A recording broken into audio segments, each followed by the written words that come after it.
Look what's back!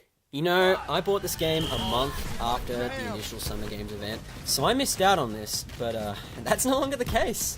It's Summer Games 2017 that started earlier today in Australia, and it's going on for about 20 days, and here is some footage of me playing Lucioball for the first time.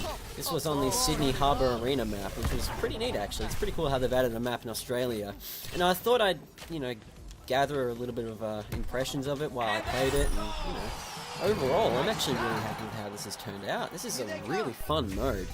I mean, I remember thinking of it as a Rocket League bootleg, not Rocket Leg. If it was Rocket League, that's basically this. But yeah, it was basically a Rocket League bootleg was my first impression of this. But then I gave it a year and flash forward to now, and here we are. I don't think it's a Rocket League bootleg. It's kind of more of its own thing. But I quite like what it has to offer. I find this thing a lot of fun. It's just, I don't know, it's almost pure skill as Lucio. I know people might think that's kind of bullshit, but in my opinion, based off what I've seen, a lot of it is based off your individual skill as Lucio and how you can apply that in a team situation. And that's why I enjoy it so much. Because this game mode itself in particular isn't necessarily reliant on every single team member being absolutely perfect. You can have a goalie who's not that good, and that's fine. You can just have two good strikers, and then you basically game set and match for the most part. It's a pretty cool game mode, and the way it's done is just, I don't know, it's oddly addictive, and I'm happy that it's back for the time being. But speaking of a new event, I finally started playing Overwatch again. Now, after the anniversary event, I was left a little jaded on the future of the game, because I did not like how they handled the anniversary event. The double XP at the end of it was a step in the right direction, but I just felt like it was just, fuck you, pay us money and all that. Like, sure, I do buy loot boxes, so I'm probably adding to the problem, if anything, but I don't buy them to the extent of, like 50 a day or some shit like that. I'm not a whale in that regard. But I do buy some because I figure it's worth supporting the developer and supporting them for making such a damn fun game in the first place. I mean, I've nearly clocked 700 hours in this game. Excuse me, sorry, I had something in my throat. And basically, I've already gotten about half the cosmetics in this game because what they've done is that this year they've added the 2016 cosmetics at the price of the normal epics. So epics are 250 instead of 750, legendaries are 1,000 instead of 3,000. So I've basically got all the epics already, and I've also got 2 legendaries so far. So I'm quite happy with what I've got so far. At least it's, at least I can get some skins that I missed out on last year, and there's some nice new ones. Like I like Real Master 76. I think that's called Grandmaster 76, but no, it's like a fucking chess skin or some shit like that. But yeah, I got him, and I also got Sombra's legendary skin, and I basically got all the epics. So I basically got, oh, except for Torbjorn. Now that I think about it, I haven't gotten Torbjorn's yet, but I will get around to doing that at some point. But yeah, so it's got me back playing. I'm not even past level 300, whereas most of my friends, the friend circle that I stream this game with, are well past level 300 at this point, so I'm quite a bit behind the curve. So, to my surprise, that's actually not terribly demoralizing. If anything, it just makes me kind of like, I don't know, just makes me more happy to play that, I'm not so far ahead of the curve that I'm close to getting silver. At least I can have a little bit more fun in the bronze ranks until I level up. Because one of my friends is nearly at silver, so it's only a little bit nuts. Like, I already have some friends in my friends list on Xbox Live on silver, but yeah, this guy I've been playing with for quite a while, and so to see him go from like level 1 to this is something, to say the least. But between the two maps, I don't actually know which one I like more, because both maps in this game mode in particular, are actually really fun. I mean, there's not much variation. I mean, they're just fucking football ovals. What do you expect? Well, let's be specific here. They're Lucioball ovals. But, I don't know. They have a different vibe to them. You can see here the Sydney Harbour Arena. It's night, it's dusky. You have the Sydney Harbour Bridge over there, which is actually quite well done. I actually really find that really fun.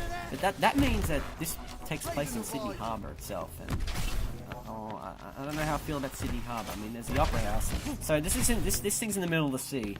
And hang on, doesn't the Sydney Harbour have really rough tides? 1 minute remaining in the match. No, anyway, no, don't mind me going on about shit. It's okay. But then again, it's pretty cool seeing a place that you've been to in real life, in the game, that you really like playing. So I've been to Sydney. It's been nearly 3 years, which I'm actually kind of sad about, actually, because that was a lot of fun. I still remember a lot from that. But The Brazil map is just as fun as this map, but I still like this one personally because, you know, a little bit of, you know, geographical bias here because, you know, I'm Australian. I kind of can't help but enjoy the Australian map too. I'm hoping that they add a proper, you know, capture point map or King of the Hill map for in Australia at some point, maybe like in a wasteland that this game's lore currently has. I don't know, that'd be really cool. There could be a lot of really awesome ideas for this game, for this map, for a map in Australia per se. But back to the Brazil one. It's really bright, vivid, and colourful. That's all I have to say about it. It's similar to this. Man, I remember it's a much better. This game's in a much better situation than it was last year. I remember this time last year, people were giving a crap for the cosmetics and you could buy them separately. And you had to put them in the boxes. That hasn't particularly changed a lot, but it's gotten better in the sense of, you know, you can buy 2016's cosmetics. And you do get 10 loot boxes when you get into the game when you buy the game now. I'm not 100% sure if they've changed the loot boxes in the game in relation to the summer games or standard ones. But either way, I feel like the game is a lot more lenient and forgiving towards getting cosmetics now than it was. Especially for this event, given the fact that last year's cosmetics are at normal price now. So I feel like that's an easier release of more rewards. And they also tuned the loot box drops too, which was another complaint I had. I didn't really mind getting new voice lines and all that, because some of the voice lines were legitimately funny, and I always thought they were kind of hilarious for me. Like, some of them were just pure gold. But it was really, really demoralizing and annoying to just constantly get duplicate after duplicate. And it's nice to know that even though this happened before this update, that they still fixed it. Fixed it per se.